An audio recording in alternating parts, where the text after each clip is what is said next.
लतीफ़ा number 1। एक तालिब इल्म ने अपने साथी से कहा, भाई पेपर कब हो रहे हैं? दोस्त ने जवाब दिया, 1 जनवरी से। कोई तैयारी भी की है? हाँ, एक नया कलम खरीदा है, नए कपड़े सिलवाए हैं, नया जूता और नई घड़ी खरीदी है। लतीफ़ा नंबर 2। उस्ताद शागिर्द से, हमारे स्कूल में इंस्पेक्टर साहब आने वाले हैं, वो जो भी पूछें फर जवाब देना। थोड़ी देर के बाद इंस्पेक्टर साहब तशरीफ़ लाए। उन्होंने आते ही एक लड़के से सवाल किया, बताओ अकबर कहाँ पैदा हुए? शागिर्द ने जवाब दिया, फर। लतीफ़ा नंबर 3। उस्ताद, भैंस की कितनी टांगे होती हैं? शागिर्द, सर ये तो कोई बेवकूफ़ भी बता देगा।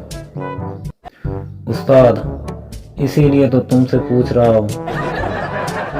चौधरी के घर पे चरसी मांगने रिश्ता गया, लगी फैटी के हालत हो गई उसकी खराब। होश जब आया उठा और झाड़ कर कपड़े कहा, आपकी जानिब से फिर इनकार ही समझूं जनाब।